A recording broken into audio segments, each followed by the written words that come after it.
자, 그래서 이제 네 번째 이제 재앙, 이제 파리 재앙으로 이제 넘어갈 겁니다. 파리 재앙에 대해서 우리 유영재님이 아까 처음에 막 이렇게 말씀 증거를 하시려다가 제가 이해하고 네 번째 재앙을 잘라서 하자 해서, 왜냐하면 이거 영상을 좀 자르고 싶어서 제가 자른 거예요. 다른 목적이 아무것도 없어요. 영상을 오를 때 세 번째 재앙과 네 번째 재앙을 잘라서 올리는 것이 좋겠다라는 생각이 들어서 이렇게 했으니까 유형제님이 우선 먼저 열어주시고 다음 이어서 손 드신 윤상훈 형제님에게 넘길게요. 예, 자, 이어서 그런 말씀드리겠습니다. 그 다음에 이제 파리가 나오는데, 파리라는 말은 이제 뭐 우리가 이렇게 잘 알고 계시듯이, 뭐 똥파리라는 표현을 형제님도 많이 사용을 하셨는데, 그 바알세불이라 그러죠. 바알세불이라 그러고, 이제 파리는 이제 귀신의 영을 또 우리가 상징하는 것이고, 그런데 바알세불이라는 말의 의미를 우리가 좀 한번 짚어봐야 될 것 같아서 말씀드리려고 그럽니다. 영어로는 로드 오브 지브, 그 다음에 이제 빌지법이라는 그런 단어인데, 무엇이냐면은 바알하고 세불, 한국말로는 지금 성경에서는 바알세불이라고 그랬는데, 바알이라는 단어하고 세불이라는 단어가 이제 합해져서 바알세불로 된 거거든요. 바알이란 말은 여러분이 잘 아시다시피 가나안의 그 주된 그 신이잖아요. 뭐 태양신 뭐 이런 식으로 그 가나안의 주된 신인데, 이 단어가 어떻게 생겼냐 하면은 이제 빌지법이라는 단어예요. 영어로는. 그 말은 고대 이스라엘에서 가나안의 우상인 바알을 좀 경멸하는 그런 표현이에요. 그런 표현인데 이제 영어로는 폰이라고 그러는데 뭐 언어유희라는 한국말로 이제 쓰죠. 그런데 이제 조금 아주 나쁜 말이라기보다는 조금 낮춰서 표현하는 방법이 이제 그런 스타일이죠. 그렇게 해서 생겨난 말이 바알세불, 그러니까 빌즈붑이라는 그런 단어가 생긴 건데, 그 이면에는 이런 고대 이스라엘 사람들이 바알을 갖다가 바알세불이라고, 그러니까 세불이란 말은 파리라는 말이에요. 파리. 이게 파리도 그냥 우리가 일상생활에서 보는 그런 파리가 아니라 아주 그 아프리카 그 가축대, 소떼들의 등에 붙어 있는 아주 큰 파리, 그런 파리를 지부비라고 그럽니다. 그러니까 한국으로 말하자면 그 옛날에 그 소등에 많이 앉아 있는 새파리라고 그러죠. 그런 파리를 말하는데, 그 바알세불이라고 그렇게 그 말을 한 이면에는 파리가 질병을 많이 옮기고, 그러니까 그거와 같이 이 바알은 우상 숭배의 그런 죄를 많이 번지게 한다는 그런 표현으로 바알세불이라는 말을 썼다고 그럽니다. 그러니까 바알세불은 우상의 표징이잖아요. 우상을 다 섬기는 자들은 이제 바알세불을 섬긴다고 그러는데, 그 우상 숭배의 그 근본은 바로 돈이잖아요. 골로새서 3장 5절에 보면은 탐심은 우상 숭배니라라고 우리가 잘 알잖아요. 그러니까 우상 숭배하는 그 목적도 결국은 나 욕심 때문에 우상 숭배를 하게 된다는 것이죠. 그래서 바알세불이라는 이제 말이 나왔고, 그 다음에 이제 바알세불을 뭐 돈신이다 이렇게 표현을 하는데, 사람의 마음에 이제 돈을 사랑하는 마음을 이게 더러운 것이죠. 그런 마음을 주입시켜서 재물이 이제 그 사람의 신이 되게 한다는 그런 뜻으로 바알세불을 돈신이라고 표현을 한다는 것이죠. 그 다음에 이제 오늘 보면은 바로가 일찍 아침에 이제 물 있는 곳에 나갔다는 표현을 했는데, 개구리 재앙도 그렇고 파리 재앙도 이 물에서부터 시작하는 것 같아요. 그래서 이 바로가 물 있는 곳으로 나갔다는 말은 바로의 관심은 여전히 세상에 관심을 두고 있다는 그런 표현이 아닌가 생각이 되어집니다. 그 다음에 이제 파리떼를 통해서 하나님께서는 내 백성과 그 다음에 네 백성, 그 바로의 백성을 이제 구분을 이제 하셨어요. 그러면서 고센 땅에 있는 하나님의 백성들에게는 파리떼가 거기에는 임하지 않고 그 다음에 애굽에 있는 군이나 바로에게나 애굽의 신하에게 그 다음에 애굽의 모든 백성에게는 파리떼가 극성을 부릴 것이다라고 그렇게 이제 말씀을 하셨잖아요. 이제 고센 땅이라는 곳은 거기는 이제 물이 없는 곳이죠. 이게 마른 땅이라는 것이죠. 마른 땅이라는 것은 지난번에도 이야기를 했듯이 거기는 물이 없는 곳이기 때문에 악한 영이나 비질의 말씀이 임할 수가 없는 그런 위치라 그런 곳이라는 것이죠. 그 다음에 이제 그 애굽은 그게 개구리가의 처소가 애굽의 하수물인 것처럼 애굽과 그 애굽의 모든 궁은 바알세불의 처소라는 것이죠. 이게 바알세불의 처소라는 것은 모든 세상 사람들은 돈을 사랑하는 그런 마음이 자리 잡고 있다라는 것을 이제 표현하는 것 같아요.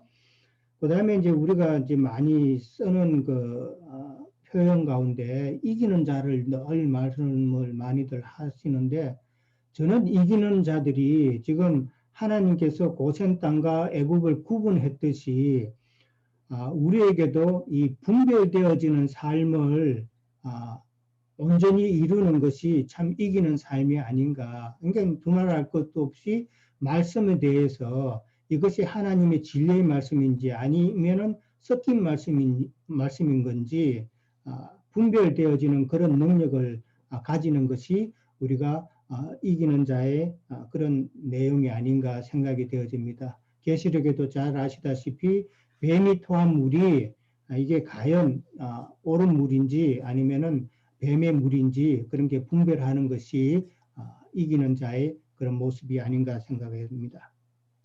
그리고 이제 이게 왜 중요하냐면은 성경에서는 철저히 이게 진리와 비진리를 분별하는 그 내용이잖아요, 사실은요. 이제 분별이 확실치 않으면은 아까 뭐 다른 자매님 그 시스터가 뭐 그런 이야기를 하셨는데 사실은 분별이 없기 때문에 거기서 이제 못 나오는 것이고 분별이 없기 때문에 아까 또 다른 자매님 이가 뭐 아주 딱 그 각각이 그 본질 자체가 사람 몸에 달라붙는다는 그런 그 특성이 있잖아요. 그런 것처럼 분별이 되면은 이제 금방 떨어져 나올 텐데 안 되니까 그렇게 되는 것이죠. 그렇게 되면은 결국은 다시 머뭇거리게 되면은 다시 포로로 잡혀갈 수밖에 없는 그런 내용이죠. 그 다음에 이제 바로가 이 땅에서 이제 제사 드리라 그러고 그 다음에 또 멀리 가지 마라라는 그 표현을 씁니다. 그러니까 모세는 우리가 3일 길을 가서 제사를 드려야 된다고 했지만은 바로는 그 3일 길이라는 의미를 모르고 있고 이 땅이라는 말, 그 다음에 멀리 가지 말라는 그 표현을 씁니다. 그 말을 함으로써 이제 바로는 하나님의 뜻을 전혀 모른다. 그런 의미를 내포하고 있죠. 이 땅이라는 건, 그 애굽의 땅이라는 거는 심판이 예정된 곳이고, 그 우리가 영원히 거할 처소가 아니라는 것이죠.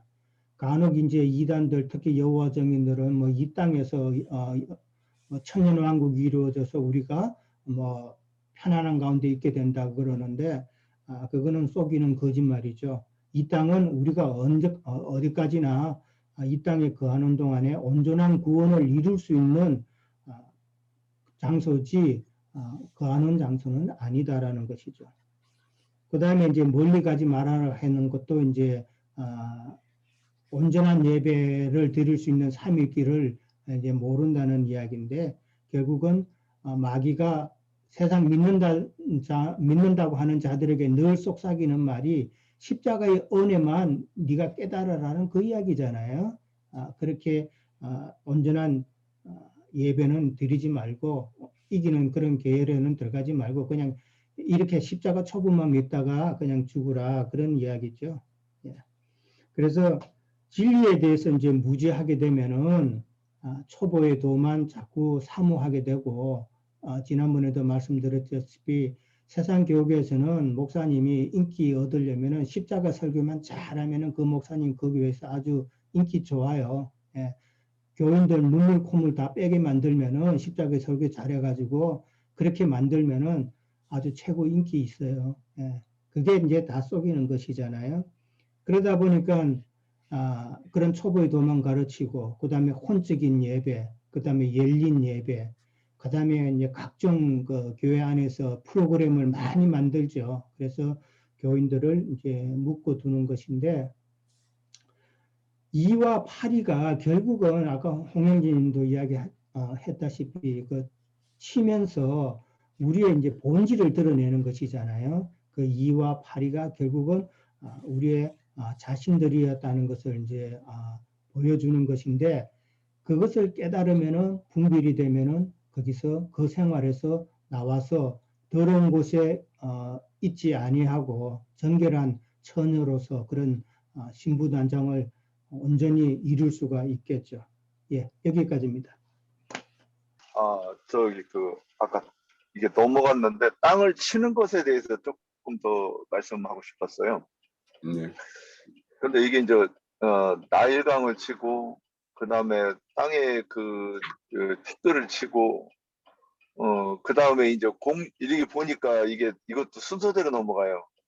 근데 이 10계명, 2계명에서 바다 짐승, 땅의 짐승, 그리고 공중의 새 이렇게 되어 있는데 이것도 세 가지로 구분이 되는 것 아닌가 저희 이렇게 이제 보이는 부분이 있었어요. 자꾸 그렇게 보려고 해서 그러는지 그럼 저도 참 이게 영감인지 어디로부터 오는 영감인지 저도 모르겠으니까 구분들 하시고 뭐 들으세요. 그 다음에 아까 땅을 친다 해서 얘기를 그 처음에 하나님께서 모세를 불러가지고 네 지팡이가 땅에 던져봐라 그랬잖아요. 근데 그거 던지니까 뱀이고 꼬리를 잡아라 그래가지고 잡았을 때 그 지팡이가 이제 그 하나님의 지팡이로 바뀌는 사건이지 않습니까? 근데 이거를 어떻게 적용해야 되나 이제 이 생각이 들었는데 어떤 사람한테는 이 지팡이가 회복이 되고 그러니까 하나님의 지팡이로 바뀌는 사람이 있고 여전히 그 지팡이를 붙잡고 있는 사람이 있겠구나 이 생각이 들었어요. 그러면 그 지팡이 어떻게 그러면 이제 그 부분이 여지껏 뭐 생각을 안 하고 있다가 오늘 이렇게 이제 말씀을 나누니까 뭐 이런저런 생각이 딱딱 떠올라서 이렇게 이제 보충합니다. 근데 여기가 고센 땅이 있고 또 애굽 사람이 있어요. 고센에 사는 사람이 있고 애굽 땅에 사는 사람이 있어요. 근데 지금 이게 누구한테 어떤 이거 뭐니 이거 보니까 이게 피네. 그리고 이 피 가운데 사는 자들은 다 죽은 자들이네. 예. 그리고 왜 죽게 되었는가? 거기 개구리가 살아가지고 그 사람들을 이렇게 미혹해가지고 다 죽었네. 이제 지금 이렇게 아까 말 끝내고 나서 이렇게 하다 보니까 이렇게 저는 이렇게 이제 이렇게 해야 이게 그분의 이야기가 되는 거구나. 이제 이렇게 보였어요. 그러면 그래서 지금 아론의 지팡이로 쳤다 그러면 그게 아론의 지팡이가 진리지 않습니까? 지팡이는 결국 규라고 이렇게 이제 해석이 되어 있어요. 회초리라고도 돼 있고 규라고 돼 있는데 규는 자를 의미하지 않습니까? 우리가 이제 말씀 나눌 때 우리가 뭐 공법이 뭐냐 막 이랬는데 공법 하나님의 말씀으로 건드리니까 이것이 진리인지 거짓인지 자기를 드러내게 되는 거죠. 간단하게 예를 들면 어저께 제가 친구하고 이렇게 아주 오래된 친구 목사가 있어요. 그랬더니 그 친구가 엄청 달려들고 따지기를 좋아해가지고 그냥 한번 탁 던졌더니 역시나 바로 물고 늘어지더라 이거죠. 그래서 성경 말씀을 쭉 근거로 해가지고 성경을 표적과 비유로 해서 보아야 되는데 그 이면에 감추어진 비밀이 하나님이라고 얘기하는 거다. 예수 그리스도라는 것이다 하고 딱 얘기를 하니까 처음에는 막 달려들다가 나중에는 뭐라고 얘기하느냐. 야, 친구지간에 그렇게 머리 아픈 얘기를 왜 해? 친구는 만나면 안부나 묻고 이러는 거야. 그러는 거예요. 그래서 야, 나는 이렇게 같이 갈 수 있어야 친구야. 그 이제 그렇게 하고 얘기를 끝나. 그게 뭐냐면 그 사람이 나중에는 드러낸다고 얘기를 하고 싶어서. 그리고 자기의 정체가 드러났는데 인정을 안 해요.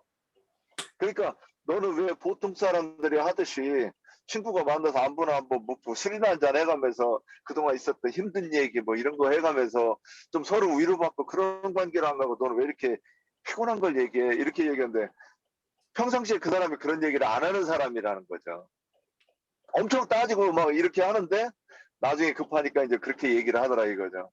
그래서 이 아론의 지팡이로 드러내는 것이 무엇인가 이제 요 말씀을 하고 그 다음에 파리에 대해서는 한 가지 딱 질문. 파리가 왜 그렇게 손을 아빠를 비빌까요? 파리가 보면 항상 아빠를 비비고 있어요. 저는 이 계시를 받았어요. 이 파리가요 화장실에 가보면 그 옛날에 이제 화장실에 이렇게 이제 가보면 이 똥이 점점 차고 올라와요. 그 나중에 이렇게 눈으로 다 보이게 올라오면 치받기 전까지 올라오면 파리가 거기 많이 앉았어요. 그런데 이 파리가 거기만 있는 게 아니란 말이죠. 그래가지고 밥상에 앉아가지고 염치가 있으니까 너무 미안한 거예요. 그래서 아빠를 너무 미안해 막 이러는 거라는 거를 이게 자연계시를 제가 본 것 같아가지고 말씀드렸습니다. 여기까지입니다. 우리가 지금 그 첫 번째 우리 그 개구리, 제가 어제 이제 그 개구리를 보고 그냥 파충류 이렇게 이야기했는데 우리 자매가 양서류야 이래서 이제 어제 내가 파충류와 양서류에 대해서 이제 완벽하게 제가 알았어요. 자, 오늘도 이렇게 보면 파리는 구더기에서 시작해서 변태를 해서 파리가 돼요. 근데 그 우리가 어제 봤던 개구리도 알에서 올챙이로 바뀌어서 올챙이가 이렇게 개구리가 되잖아요. 양서류가 그래요. 양서류는 성체인 개구리와 그 어렸을 때의 모양이 달라요. 그러니까 올챙이와 개구리가 전혀 다른 모양이듯이.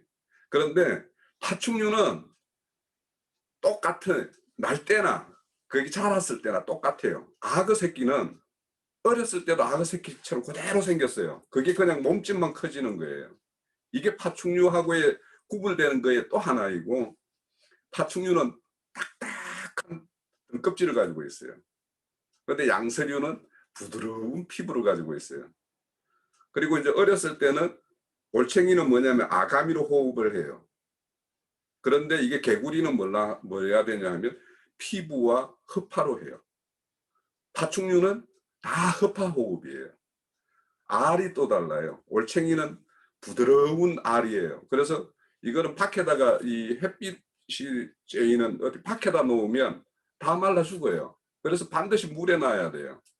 그런데 파충류는 딱딱한 껍질이 있어서 밖에 모래에 놔도 돼요. 그래서 모래 더미에다가 알을 낳는 거예요. 그래서 이제 파충류하고 양서류하고를 이렇게 봤는데 오늘 이렇게 우리가 개구리를 공부했고 오늘 이제 이 파리를 이렇게 우리가 이제 살펴보는데 파리가 이렇게 우리가 뭐 잘 알다시피 화장실에 이런 데에서 구더기의 어떤 형태로 있다가 이게 변태를 해서 이제 파리 날개가 있는 양 이렇게 이야기하죠. 그래서 오늘날 이렇게 보면 비유할 때 뭐가 뭐이면 야 파리가 새냐 이렇게 말을 많이 해요. 그러니까 뭐 이상한 것을 그 원래 본래의 모습에서 벗어난 것을 말할 때 야 그게 무엇이면 파리도 새겠다 야 이런 식으로 말을 해요.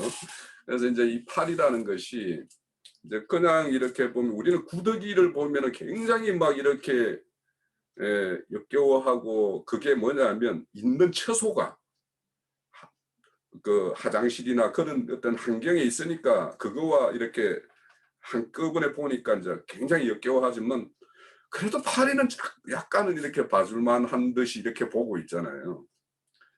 근데 이제 진짜 사람을 성가시게 만드는 거는 파리보다 성가시게 만드는 게 없어요, 사실. 그죠? 이게 모기는 그냥 이렇게 물면 또 쉽게 잡기라도 하는데 이 파리는 애간해서 우리가 그냥 맨손으로는 잡기도 힘들 정도로 여름날에 이제 뭐 낮잠을 좀 즐기려고 그러면 이게 가장 성가시게 만드는 게 이게 참 진짜 파리거든요. 근데 이제 제가 어렸을 때 이제 소를 키울 때 보면 그 새파리죠, 새파리. 여기에서 이제 파리를 이제 새파리로 번역을 많이 해요. 피를 빨아먹는 파리.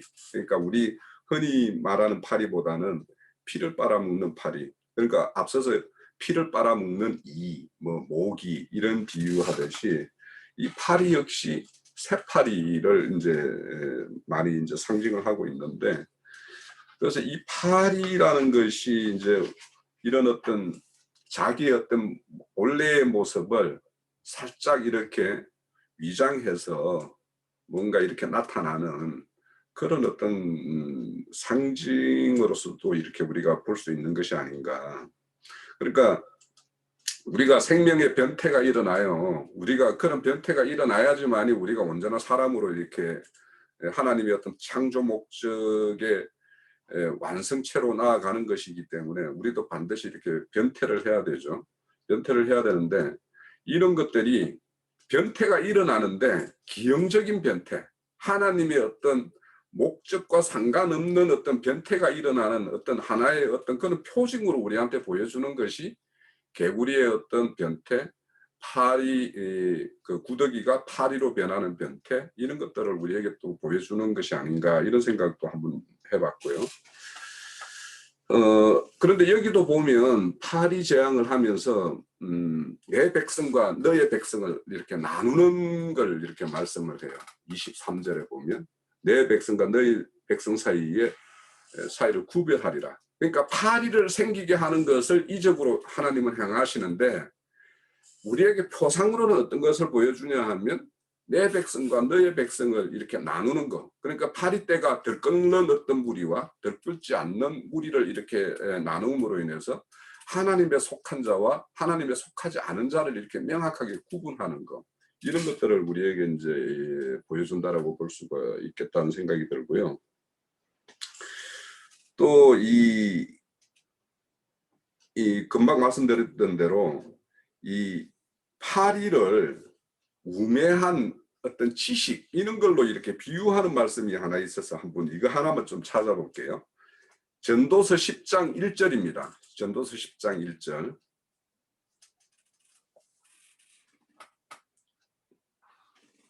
자, 전도서 10장 1절에 보면 죽은 파리들이 향기름을 악취가 나게 만드는 것과 같이 적은 우매, 무지죠, 무지. 우매가 지혜와 종기를 난처하게 만드느니라, 이렇게 기록되어 있죠. 그래서 이런 파리를 우매한 무지의 상태, 이런 걸로 이렇게 비유해서 전도자가 이렇게 표현하는 것이 있어요. 그리고 이사야서 7장에 가면 어떤 하나님의 심판날에, 그날에 여호와께서 애굽 하수에서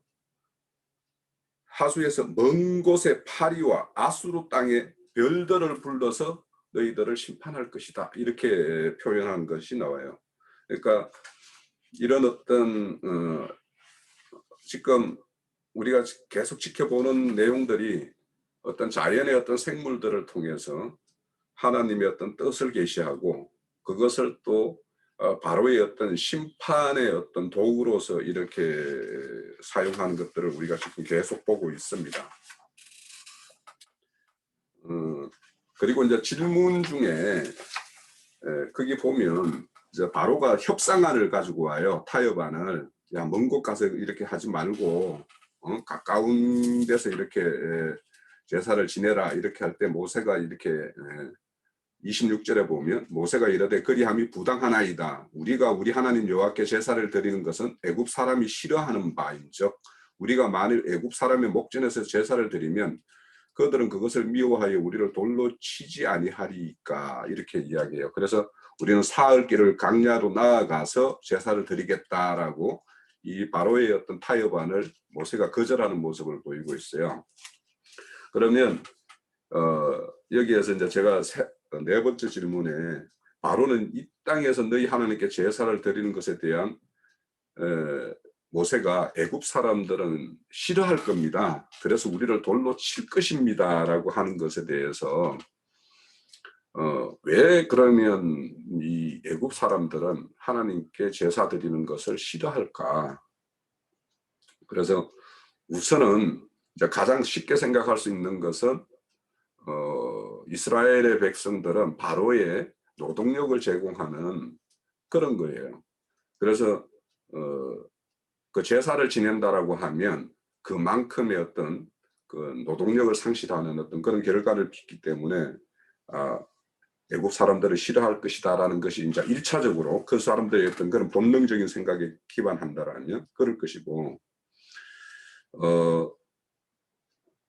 또한 그 이스라엘의 어떤 신가는 유일신을 믿기 때문에 다른 애굽이 자신들이 섬기는 신들을 다 부정하는 어떤 그런 것이 될 것이라는 것을 알았을까 몰랐을까? 아마 그들의 어떤 이스라엘이 애굽 땅에 있었지만 고센 땅에서 별도로 구별된 어떤 땅을 이렇게 점유하고 살았고 그들이 애굽의 어떤 신들을 섬기지 않는 모습을 이렇게 보여서 그래서 어째 보면 그들의 어떤 신들 그들이 추구하는 그런 것들을 부정하기 때문에 그 이스라엘이 제사 지내는 것을 싫어하지 않았을까 이런 생각을 좀 해봤어요. 그래서 우리 형제 자매님들은 이 부분에 대해서 왜 세상 사람들이 우리가 이제 밖에 나가서 전도를 한다든지 할 때 하게 되면 우리의 하나님을 증거할 때 유일신을 이렇게 이야기하면 그들은 왜 그 사람들은 모든 것이 종교관념에 딱 잡혀 있기 때문에 왜 다른 사람들이 섬기는 신에 대해서 왜 인정을 하지 않느냐? 너희들은 왜 그렇게 배타적이냐? 뭐 이런 말을 우리가 수없이 듣잖아요. 그래서 그런 것들과 함께 이렇게 생각해 보면 우리가 여기에서 또 우리의 어떤 앞으로 그들에 나아가서 우리가 전도할 때 어떤 지혜로움을 얻을 수 있지 않을까 생각이 들어서 이거에 대해서 좀 나눠보기를 원했었습니다. 자, 우선 제가요. 네네. 저기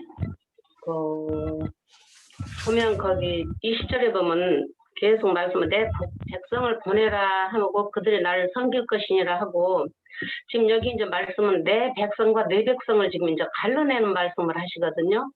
근데 이제 바로한테 했던 말들은 내가 너와 내 신하와 내 백성과 내 집들의 파리떼를 보내리니 애굽 사람의 집집에 파리떼가 가득할 것이며 그들의 사는 땅에도 그러하리라 하고 이제 22절에 보면은 그날에 나는 내 백성이 거주하는 고센 땅을 구별하여 그곳에 파리가 없게 하리니 이로 말하면 이 땅에서 내가 여호와인 줄을 내가 알게 할기라 하고는 이제 계속 그 말씀을 하셨는데 저는 그 마태복음 11장에 보면은 지금 애굽의 신하와 그 모든 사람들은 궁궐에서 다 그 부한 사람들이잖아요. 지금 신하들은 다 오늘날에 보면 청와대에 있는 그 일하는 사람이라고 저는 좀 이제 쉽게 말하면 근데 지금 거기서 이제 주님이 내 백성과 내 백성을 구별을 했는데 거기는 파리떼를 보내리니 애굽 사람이 집집에 파리떼가 가득하다겠어요.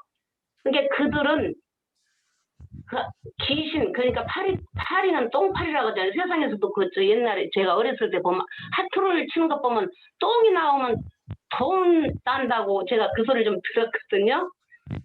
그렇게 이제 똥, 똥파리는 결국은 돈이잖아요. 그럼 돈 많은 자가 어디가 있겠어요? 왕궁에가 있겠지. 그러니까 이제 칡집이 가득한 거예요, 파리떼가. 그런데 이제 그 마태복음 11장에 보면은 전 그게 생각이 났어요. 7절에 보면 요한에 대해 말씀, 너희가 무엇을 보려고 광야에 나갔더냐? 바람에 흔들리는 갈대냐? 그러면 너희가 무엇을 보려고 나갔더냐? 부드러운 옷 입은 사람이냐? 부드러운 옷을 입은 사람은 왕궁에 있느니라. 이제 왕궁에 있는 자들은 이걸 놓기가 싫은 거예요. 이렇게 이스라엘 백성들 그 고난, 그렇게 고통스럽고 막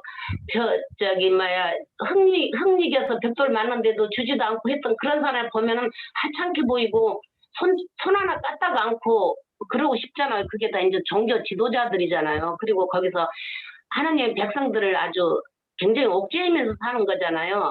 그래서 이제 주님은 그들을 구원하려고 하는 게 아니고 흥리기기와 벽돌 굽고 뭐 집도 내주지 않고 짓는 그런 백성들을 구하려고 했다는 저는 의도가 보여요.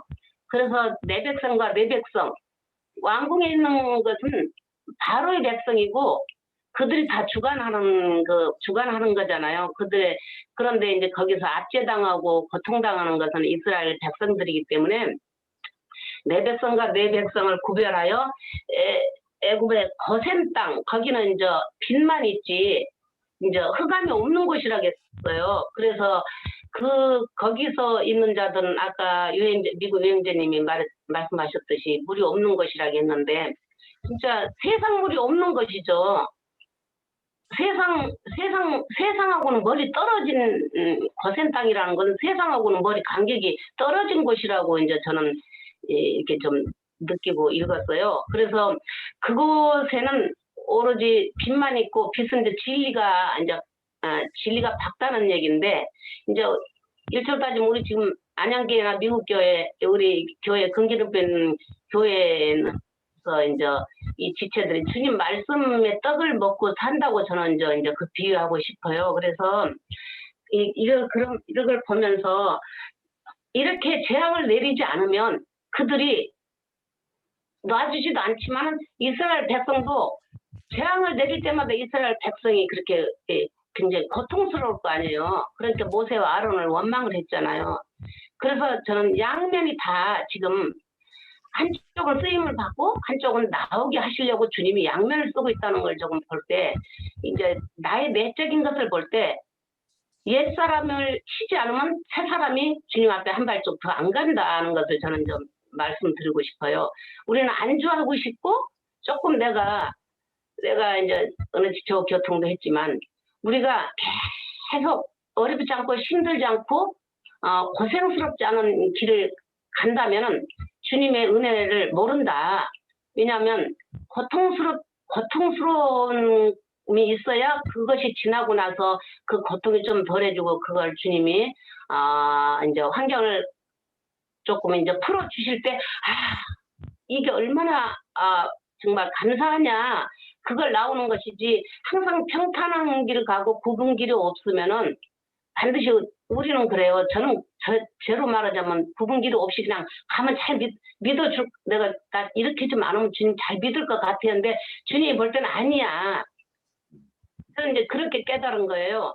왜냐하면 평탄한 길을 가고 싶지만 평탄한 길을 가고 아니라 하면은 반드시 은혜 가운데 산다고 저는 생각하고 싶지 않아요. 지금 제가 지나온 길과 왜냐하면 그건 좋겠지만은 불국이 없으면은 거기선 좋겠지만 어떤 바람이 불으면 원망이 바로 나와요. 그러나 계속 굴곡진저기를 하다가 믿음이 이제 계속 믿음이 이제 한 단계 높아지고 생명력이 강해지면은 그때는 어떤 환경이 와도 나한테 그러니까 바람이 어느 지금 북풍이 불었다 하면은 주님이 지금 나를 갖다가 조이려고 이 바람을 타고 오셨구나.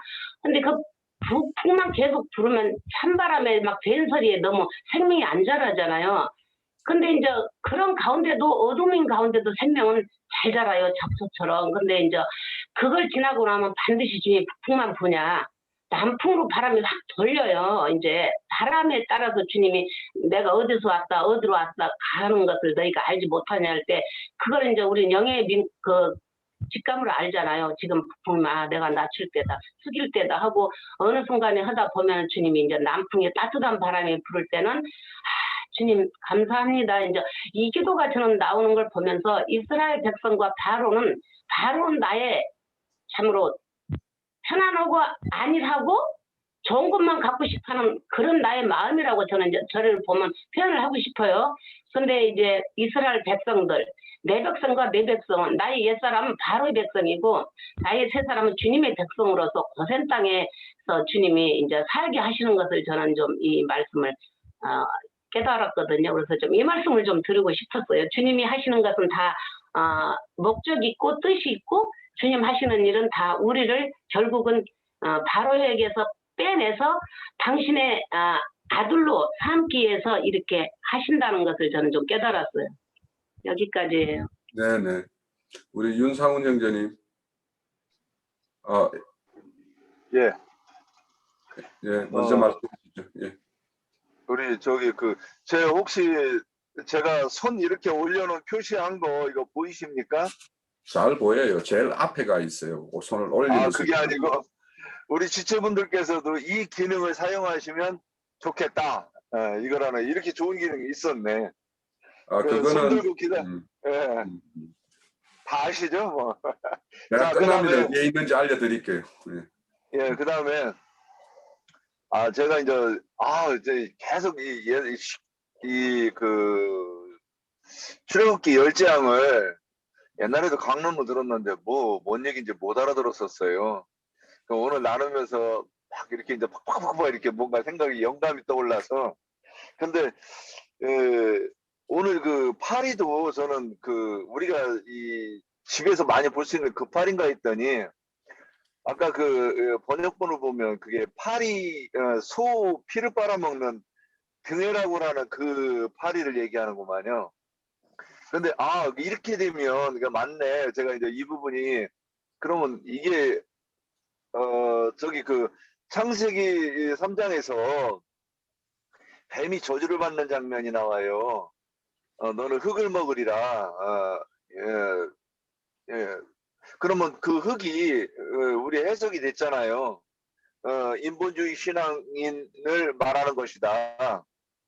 그러면 이 흙에 속한 자를 흙에 속한 그 심령을 아담의 세계 속에 있는 그 심령이라고 했다고 하는 걸 알을 때, 그러면 여기서 이 모기가 사람의 피를 빨아먹는다고 하면 고센 사람들의 피는 안 빨아먹어요. 왜? 자기들 밥이 아니거든. 그러면 반드시 애굽 사람이어야 되는데 애굽 사람이 그 피는 이 모기가 빨아먹어서 더 번식할 수 있는 그러한 그 애굽 사람의 정체도 보여주고 또 모기의 정체도 보여준다고 이렇게 보는 거예요. 그래서 오늘 파리도 이 소의 그 피를 빨아먹는다고 하면 그러면 이게 거짓 선지자들을 모기나 파리나 이것이 거짓 선지자들을 말하는 것이고, 교회에서 이 종교 지도자들인데 그 진리를 몰라서 오해한 율법과 그 사람의 계명으로 사람을 파멸시키는 이 거짓된 종들이겠구나, 이렇게 이제 생각을 그런 영감이 왔는데 여기까지입니다.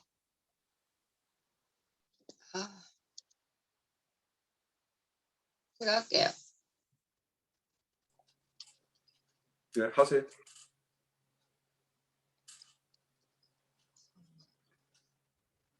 여기서 8장에 보면은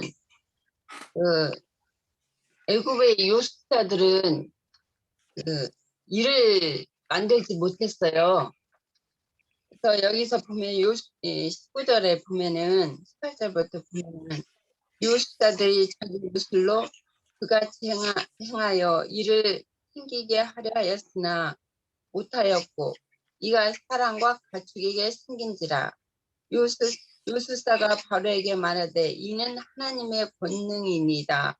그래서 권능에 대해서 조금 좀 느낌이 있어가지고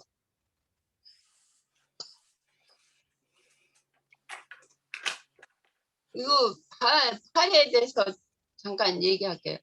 파리는 바로는 바알세불의 왕인 것 같아요. 이게 두 왕을 대비하는 거죠. 여호와도 왕이시고 그 애굽의 바로도 왕이고, 그러니까 그 애굽 백성들은 그 바로를 섬기는 것이고 이스라엘 백성들은 여호와 하나님을 섬기는 거잖아요. 이게 신약에서도 보면은 주님이 그러셨어요. 그 바리새인들은 돈을 좋아하는 자들이라 그렇게 말씀하신 거 있잖아요. 그래서 이제 권능에 대해서 조금 제가 볼게요. 그 마태복음 11장 20절에서 몇 절만 볼게요. 예수께서 권능을 가장 많이 행하신 고울들이 회개하지 아니하므로 그때 책망하시되 화 있은적 고라시나 화 있을진적 베다시나 너희가 행한 모든 권능을 두로와 시돈에서 행하였다면 그들이 벌써 베옷을 입고 제에 앉아 회개하였으리라.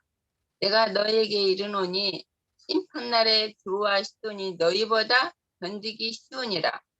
가버나움나 내가 하늘까지 높아지겠느냐, 음부까지 낮아지리라.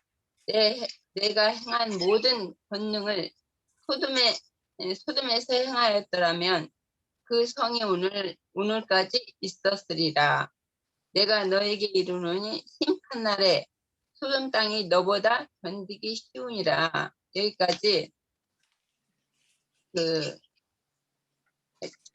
주님이 모든 일을 그 모세와 아론을 통해서 행했지만 그 애굽 왕 바로는 돌이키지 않고 더 마음을 더 완악하게 했잖아요. 그게 뭐 하나님이 그게 바로의 마음을 완악하게 하셨다고 했지만 여기서 보면은 가버나움 드로아 시돈이 그렇게 주님이 그런 화를 내렸다고 했으면 그들은 벌써 돌이켜서 죄에 앉아 회개했을 건데 이들은 베세다나 드로아 시돈 이런 이제 고라사나 그리고 베세다 이런 사람들은 마음이 완악하여 주님 앞에 돌이키지 않고 회개하지 않고 끝까지 주님의 심판이 바로의 마음이 완악하게 한 것처럼 열재앙이 계속 있을 때 마지막 열재앙으로 이스라엘 백성들을 보냈잖아요. 그런 것처럼 여기서도 보면은 주님이 권능을 많이 행하셨지만 그들은 끝까지 돌이키지 않고 고라신 베세다 이들은 끝까지 그 화를 면하지 못하고 이제 주님 앞에 돌이키지 않는 그런 모습이 바로 왕을 보는 것 같아서 좀 여기 느낌이 있어갖고 여기까지예요. 예, 오늘 이제 시간이 거의 2시간이 다 돼가는데 이제 오늘 그 파리 때나 앞서서 이제 그런 이런 걸 보면 금방 내 백성 이스라엘과 그 바로에 속한 그 백성 이걸 나누는 거 이걸 통해서 이제 하나님이 우리에게 어떤 것을 계시하고 계시는가 반드시 그 어떤 실상대로 하나님의 속한 자에게는 우리가 요즘에 그 시편에서 보듯이 우리의 어떤 영원한 피난처요 요새요 이렇게 그런 것이 되어 주시는 어떤 하나님이신 건가, 또 불의에 대해서는 반드시 징벌하시는 그런 하나님임을 우리에게 이제 잘 보여준다라고 생각이 들어요. 그래서 결국에는 우리의 어떤 신앙의 어떤 내용이나 결과물이 결국에는 우리는 하나님의 속한 자의 어떤 그런, 그래서 그분으로부터 영원히 이렇게 보호받고 그래서 산 생명으로서의 어떤 그런 하나님의 어떤 영광됨을 이렇게 맛보는 그런 사람이어야 되는 것이 이제 우리는 극명하게 이제 이런 파리떼 이적을 통해서 우리는 배울 수가 있어요. 그런데 이제 결국에는 죽은 자냐 산 자냐는 이 파리떼가 들끓는가 안 는가로 이렇게 이제 나타날 것인데, 우리 그거와 관련해 가지고 이거는 꼭 우리 형제 자매님들 성경책에도 꼭 그 표기를 좀 해 놓기를 바래요. 그 마태복음 24장 27절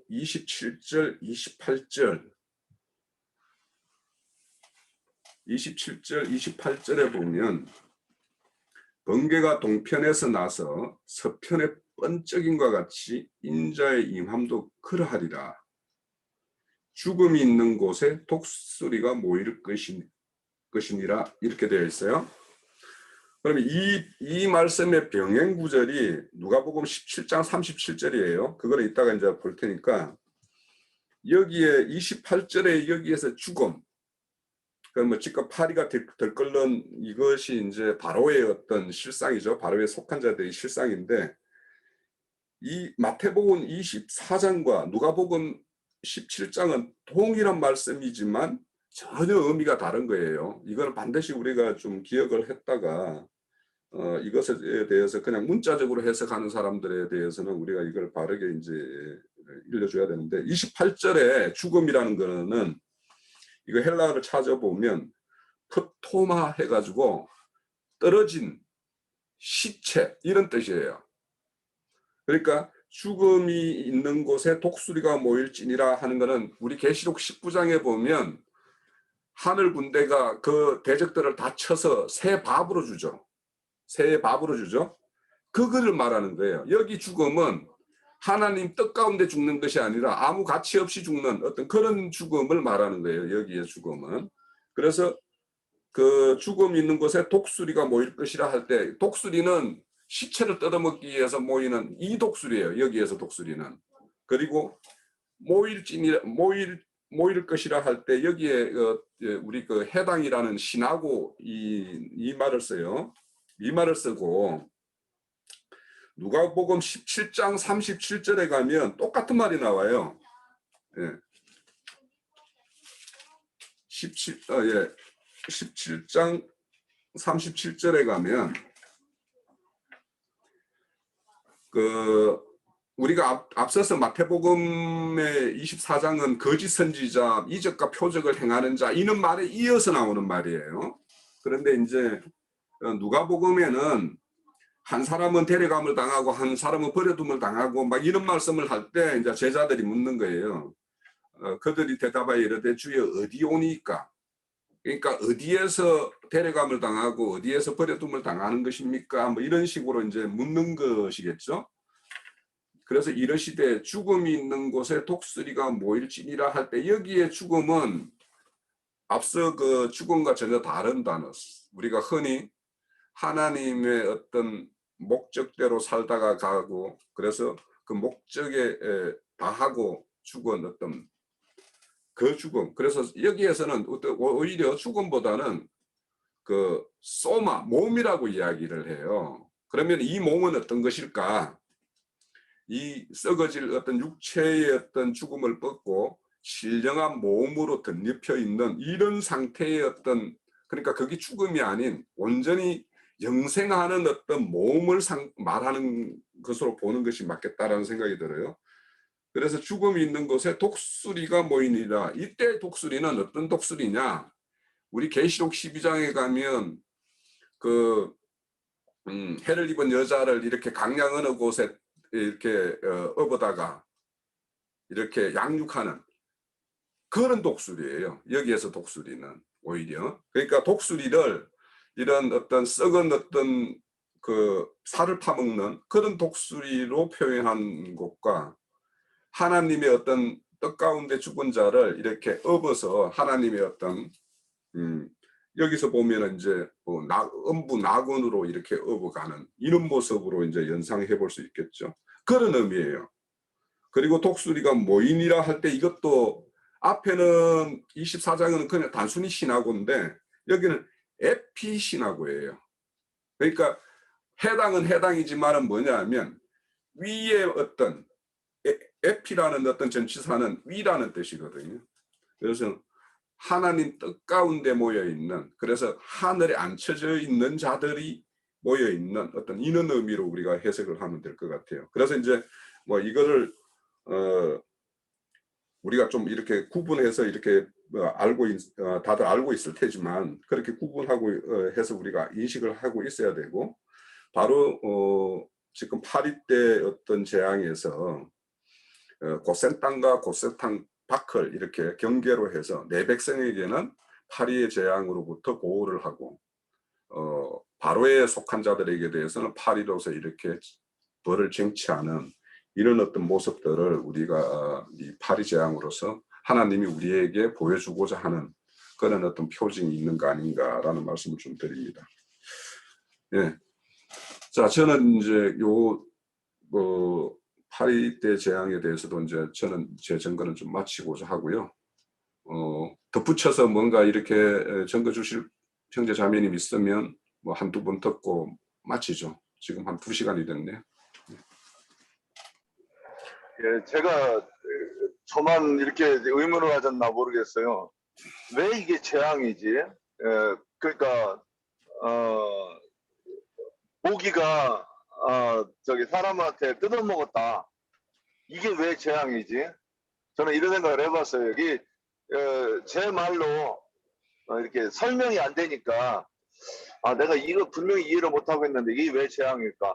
파리가 사람을 그러니까 그 소에 달라붙어 그 사람한테 달라붙은 그 파리라고 하니까 그게는 아니 보니까 그러면 또 이상한데, 이 파리가 사람을 귀찮게 하는 게 그게 무슨 재앙이라고 저만 이렇게 질문이 됐나 봐요. 근데 이게 표적으로 표적이라고 안 보이면 그게 그냥 귀찮은 걸로 끝나는 거고, 우리는 표적으로 보이면 이제 이게 문제가 되는 거예요. 왜? 그러면 아까 제가 또 하나 표현이 잘못된 게 조금 부족했던 게, 그 모기나 파리가 저기 종교 지도자들이라고 그랬는데 하나 더 붙여야 돼요. 종교 지도자들이라고 해서 각 교파가 따라서 자기가 말하는 하나님이 다 다른 그래서 이게 애굽의 신들이라고 말하는 말과 연관이 돼 가지고 딱 설명이 돼야 되는 그 표현인 것 같아요. 그래서 어떤 종교 지도자라고 하는 그 사람이 우리는 이런 교리를 따라서 하나님을 믿어 하는 이런 것들. 그런데 그런 것을 이제 고센 땅에 있는 사람들은 이게 하나님의 재앙이구나, 이거 분명히 인식했을 것이고, 애굽에 있는 사람들은 그게 재앙이라는 것을 인식을 못했다고,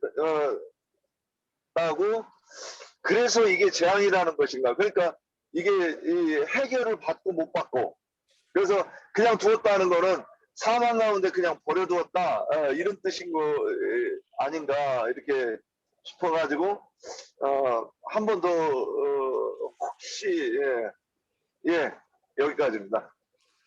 아니 이제 이런 재앙들이 물리적으로도 뭐 호흡을 숨을 못 쉬고 뭐 이렇게 하는 표현들이 있죠. 물리적인 어떤 이해를 당하고 하는 것도 분명히 이렇게 표현되어 있고 하니까 또 물리적인 어떤 재앙이 될 것이고, 그래서 이제 형제님 말씀대로 이것을 이제 표상으로 우리 그 유영재님이 똥파리라고 이야기했고, 그 똥파리는 세상의 어떤 똥이라는 것은 돈을 어떤 상징하는 걸로 이렇게 말씀을 했었고, 그래서 돈을 쫓는 어떤 그런 종교 체계에 있는 사람들의 어떤 실상을 이 파리 때에 어떤 비추어서 아까 저 바알세불의 어떤 제불, 그게 제불이라는 게 이제 똥이라는 것이고 발이라는 것은 주라는 뜻인데 그런 것들에 대해서 우리가 충분히 이제 말씀을 나눴어요. 그래서 표상적으로 이렇게 우리가 이런 것들을 통해서 뭘 우리가 이렇게 배워야 되나, 뭘 생각해야 되나 이런 것들에 대해서 나누었으니까